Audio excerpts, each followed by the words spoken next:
What's good with YouTube? You already know. Big Flocka with a Convicts reaction. Remember, smash, dash, and react. Please hit the like, subscribe, comment, do all those things to help support this channel. Hit the bell notification for future fire reactions. Right now, man, I'm gonna take you guys back, man. This is an interview that I did out there in Phoenix. When I revealed that there was an epidemic out there with fentanyl and some of the living lifestyles that people were living out there. It was a shocker. Never seen nothing like it, man. And it's only getting worse, man. So here's a reaction, man, to this interview that at the time I was very blind, not as much aware of the ongoing issues of the community. And, now I'm extremely aware of the problems that are going on, the homelessness, the addiction, this epidemic that really isn't being given enough attention, man. So here's my first ever interview, and this guy right here, man, he just was let's just say you meet those that just don't care about life and are just there. That's what I got from this individual. You ask me questions, but no disrespectful ones. If you don't like the questions, man, then just say, hey, I'll pass the question, you know what I mean? No, I ain't tripping.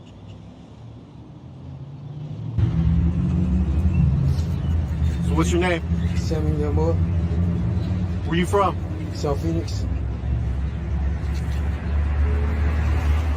Are you out here homeless on these streets? Yup. What's your story out here?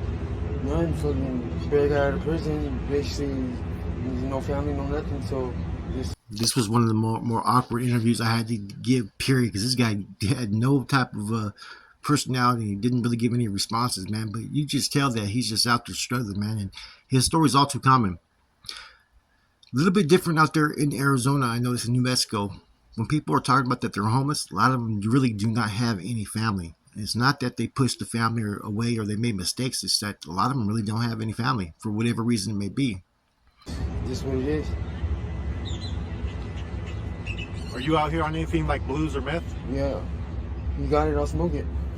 At this point, man, my reaction was like, wow. And there was the crowd that was right there, man. It was one of those ones I had to be on my toes, man. Fortunately, I had someone at the time that was watching my back, man. Because like I said, man, it's cutthroat in Phoenix, man. Tucson, all these areas, right? Especially out there in the streets like that. The dope has really it's consumed a lot of people out there, man. And it's all that they know. This dude really was struggling. You can tell he's hurting. What are some of the things you see out here on these streets? Shit, you see a whole bunch of shit. There's some scandalous ass people out here. What do you guys? These blues got everybody fucked up. What do you do on a daily basis to survive out here? Shit, I do whatever I need to do. Do you have any type of family support? No, I have no support. I take care of myself. Do you have any kids? Oh yeah, 2 of them. How long have you been out here on these streets? 8 months now. That's right. Walgreens and Circle K take care of me. By the way, thanks Circle K. What are some of the craziest things you see out here on these streets? Nothing really too crazy right here. And, but fucking dope fiends and fucking thieves and hookers, that's it. Where do you stay each night? Wherever. Don't matter.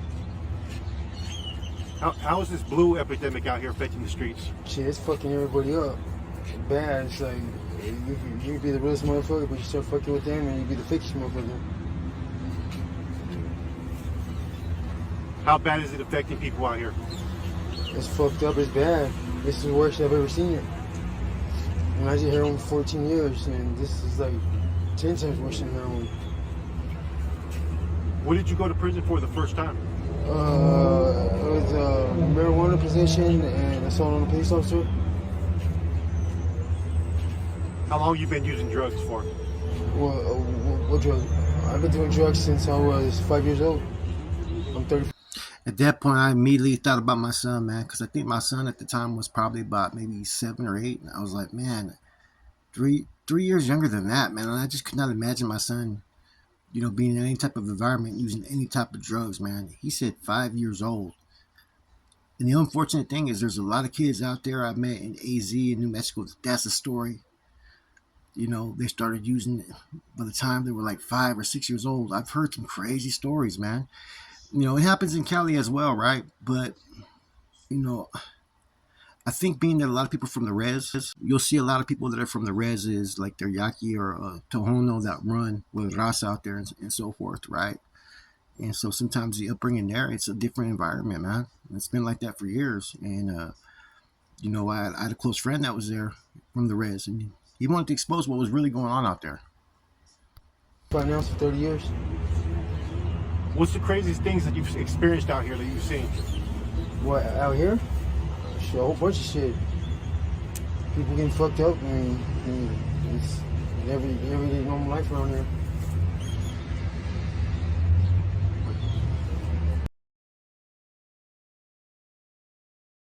South Phoenix, 7th Avenue Southern. Shout out to all the homies. Now, this dude is part of some other YouTube videos he's been in where he's the security for a South Sider that is homeless, and this is his bodyguard and stuff and whatnot, man. Kind of interesting, man.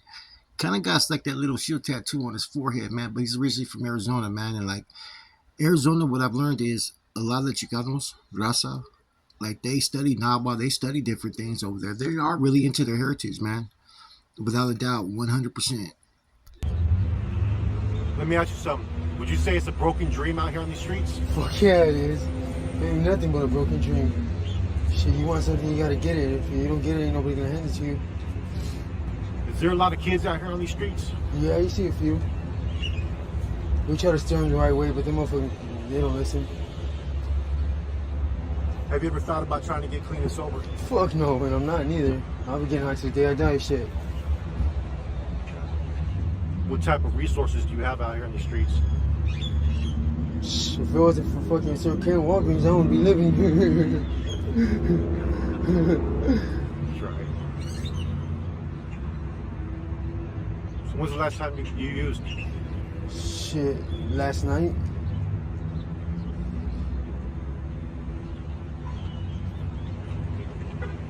You guys say Walgreens right now because I was about to get the ass. Shit, I do all kinds of shit. Hell yeah, they do. Fucking Family Dollar, they're fighting back. They got fucking tasers and Macy shit, and fucking they will snatch you up over there at Family Dollar. Do you have any messages for the kids out there? Shit, stay away from goddamn blues. That's all I can say.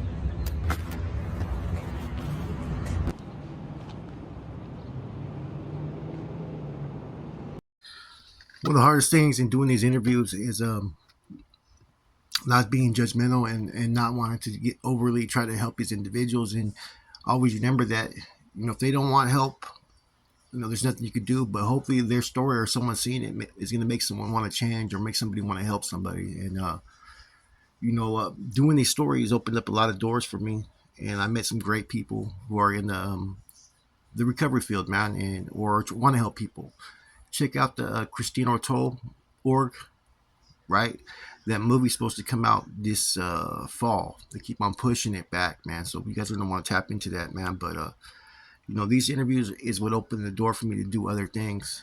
And it's hard though. It's hard when you meet individuals that you just want to fucking sit there and say, man, get your shit together, right? And you want to give them that harsh fucking dose of reality. But that's not always going to work with every individual. And that's the thing about it, man. For anybody that's dealing with someone that's suffering from mental health or drug usage, it's like throwing spaghetti at the wall. You never know what's going to stick, so you keep on trying, man. But you can't give up on people, man. You may be the only support that they have. Anyways, I hope you guys enjoyed this, man. I may do some other ones. I have a bunch of videos like this, man. I may show you guys some the interviews I did, and give a little bit of more reaction from this standpoint of maybe what I was thinking at the time, and it's always good to review some of your work and see where you can improve as well. This was my first ever interview. This one was hard, as you could tell. This guy was not giving me much to work with, and I was trying, man. Anyways, it's your boy Flacco, Convicts Reaction, Convicts Perspective. I'm gone.